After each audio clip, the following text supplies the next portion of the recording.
we come from very tough situations. Like, war is in every single one of our backgrounds, and people who have done really terrible things.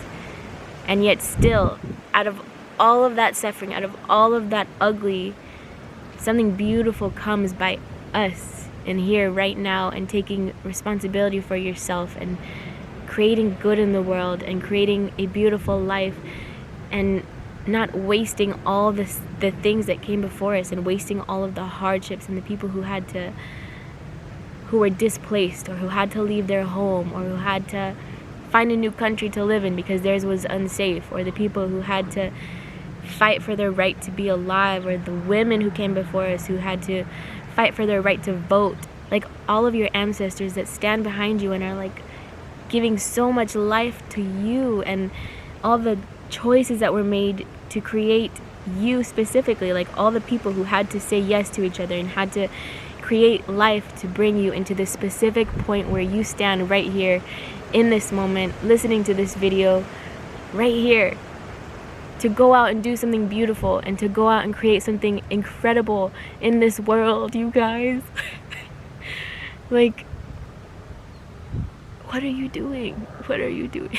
Hello everybody, thank you so much for joining me today. My name is Alexis. For anybody who doesn't know, welcome if you're new, or welcome back if you have been here before.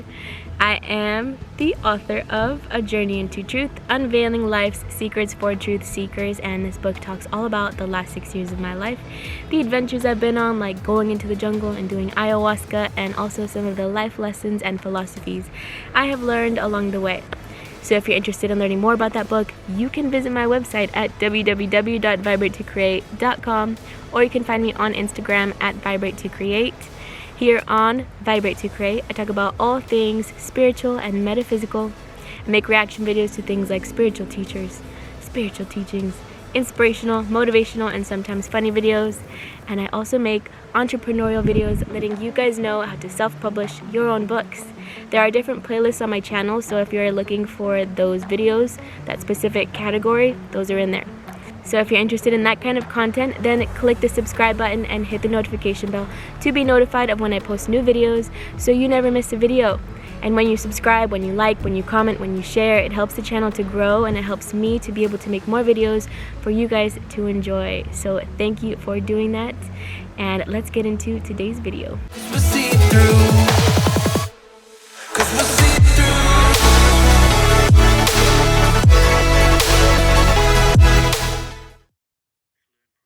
More easily than common phrases, since we utter our curses with so much vigor. The parrot doesn't know the meaning of these words, but he hears the energy invested in them. Even animals can pick up on the power we have hidden in the shadow. In middle age, one gets tired of the involuntary round trips between the two ends of the seesaw. To our surprise, that middle ground is not the great compromise that we feared, but the place of ecstasy and joy. Paradox is that water of life we need so badly in our modern world. All the great myths give instructions on this subject and remind us that the treasure will be found in one of the least likely places. Strangely, the best can come from the most neglected quarter. We will go to almost any length to avoid this painful paradox, but in that refusal, we only confine ourselves to the useless experience of contradiction. Contradiction brings the crushing burden of meaninglessness. One can endure any suffering if it has meaning, but meaninglessness is unbearable. Contradiction is barren and destructive, yet paradox is creative. It is a powerful embracing of reality. Every human experience can be expressed in terms of paradox. Day is comprehensible only in contrast to night. Masculinity has relevance only in contrast to femininity. Activity has meaning only in relation to rest. Up is only possible in the presence of down. Where would I be without you? Where is joy not bounded by sobriety? To advance from opposition, always a quarrel, to paradox, always wholly, is to make a leap of consciousness. That leap takes us through the chaos of middle age and gives a vista that enlightens the remaining years of life. Winning and losing, eating and fasting, earning and giving, these are not opposites, but are all necessary to the human condition. Every one of us lives in this contradiction. So what do we do with this apparently insufferable contradiction?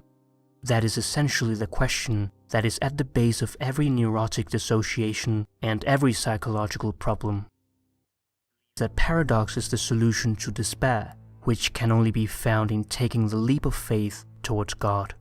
To think that one way of action is profane and another sacred is to make a terrible misuse of language. This is a flaming, flagrant error and is the seat of most of the neurotic suffering in humankind. Religion bridges or heals. It restores and reconciles the opposition that have been torturing each of us. It helps us move from contradiction, that painful condition where things oppose each other, to the realm of paradox, where we are able to entertain simultaneously two contradictory notions and give them equal dignity. The English poet William Blake also spoke about the need to reconcile both the light and the dark parts of the self. He said we should go to heaven for form and to hell for energy and marry the two. Most people spend their entire life energy supporting the war of opposites within themselves. This only brings despair.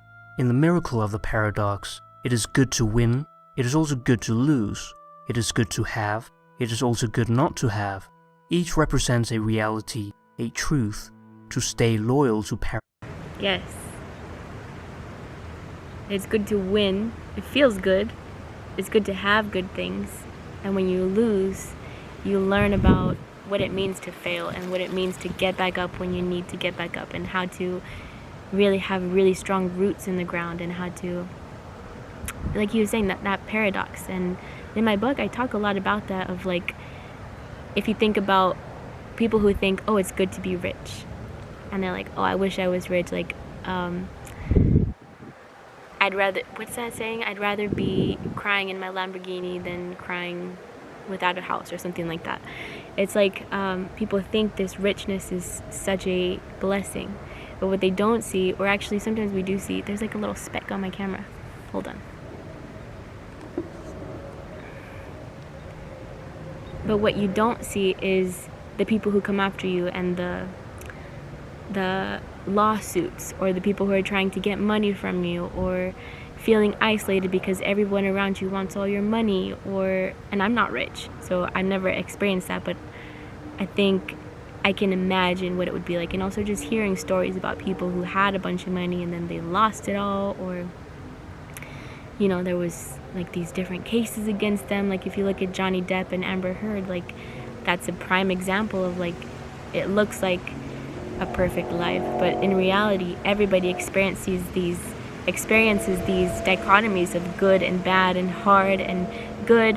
And also in that hardship, it helps you to rise back up and to become an even better person, gives you a lot more wisdom, gives you a lot more really good things that you would not have gotten if your life was perfect and if your life was so good. I would say that the hardships are actually where you are molded the most, where the best things come from, is from those hard experiences, is like learning how to get back up and learning how to become a stronger person, how to have compassion for people who are going through those things, and how to be a better person. It's like sometimes the best things come from those really ugly things. So let's keep watching. The paradox is to earn the right to wholeness. Fanaticism is always a sign that one has adopted one of the pair of opposites at the expense of the other. The high energy of fanaticism is a frantic effort to keep one half of the truth at bay while the other half takes control. This always yields a brittle personality of always being right. But what has paradox to do with the shadow? It has everything to do with the shadow, for there can be no paradox, that sublime place of reconciliation, until one has owned one's own shadow and drawn it up to a place of dignity and worth. To own one's own shadow is to prepare the ground for spiritual experience, conflict to paradox to revelation. That is the divine progression. Who does not spend much of his time debating whether to do the disciplined task or to goof off a bit longer and stay in dreamy nowhere? Neither is holy, but exactly in the paradox between them lies the holy place. To be in a situation where there's no way out, or to be in a conflict where there's no solution, is the classical beginning of individuation or self-realization. In this state, the unconscious wants the hopeless conflict in order to put ego consciousness up against the wall, so that one has to realize that whatever one does is wrong. This is an act of humility that invites one to see beyond the ego to that which is greater than ourselves. We know that the mandala is the holy circle that represents wholeness, the self.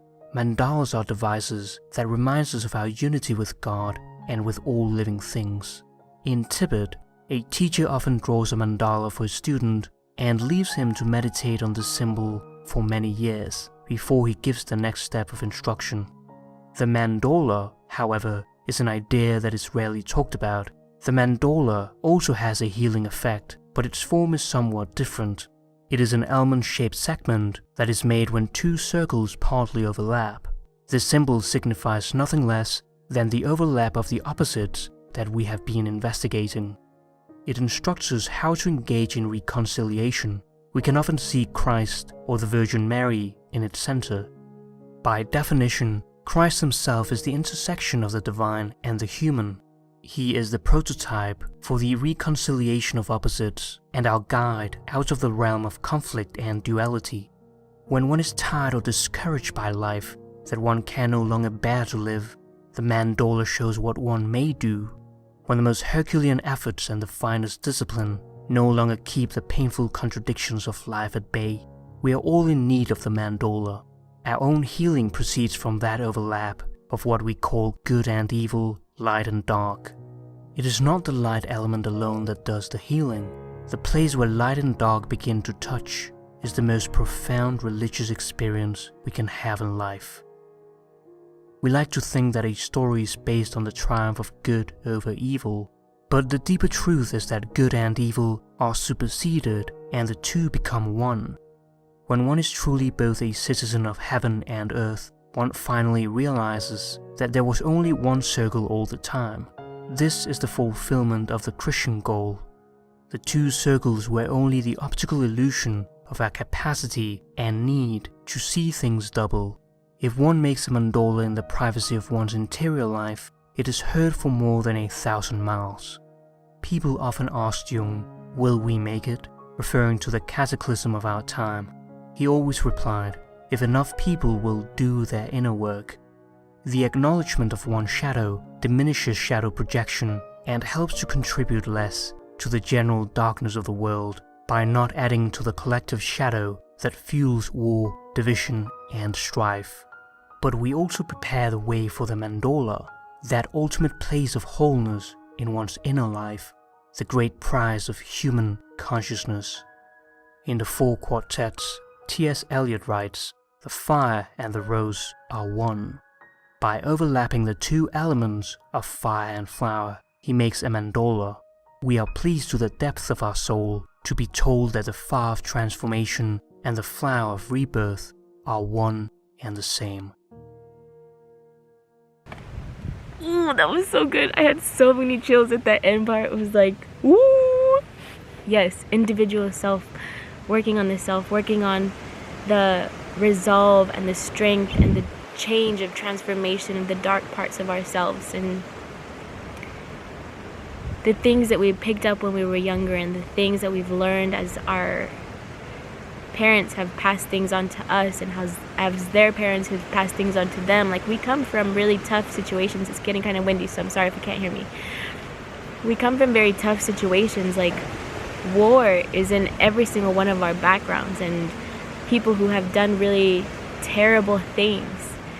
And yet still, out of all of that suffering, out of all of that ugly, something beautiful comes by us and here right now, and taking responsibility for yourself and creating good in the world and creating a beautiful life and not wasting all the things that came before us and wasting all of the hardships and the people who were displaced or who had to leave their home or who had to find a new country to live in because theirs was unsafe, or the people who had to fight for their right to be alive, or the women who came before us who had to fight for their right to vote, and the people who had to fight for their right to have rights and to not be slaves. Like, so much has come before us, and a lot of us take it so for granted of like, you could be doing such powerful and beautiful and incredible things and creating such beauty in the world.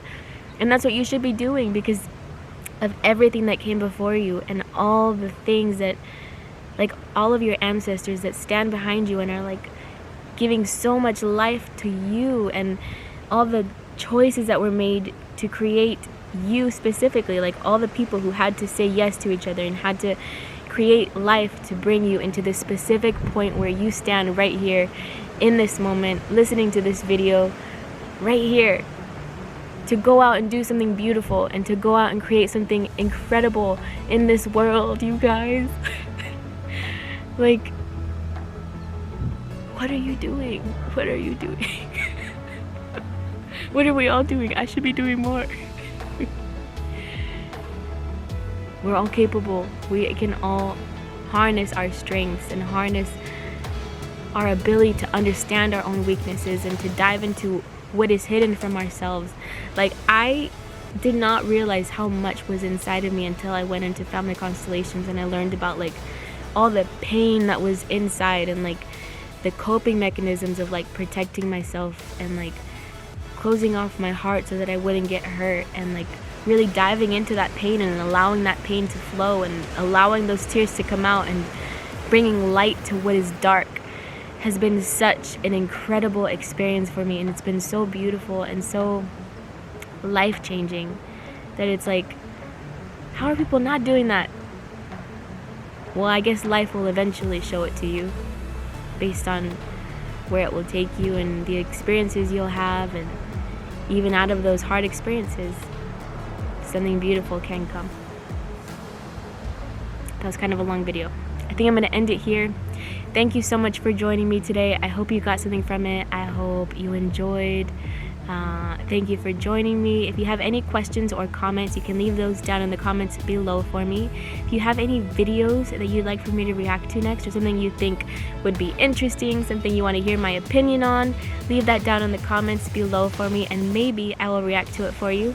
But thank you so much for watching. Thank you for sticking here until the end, and I will see you guys next time. Bye, guys.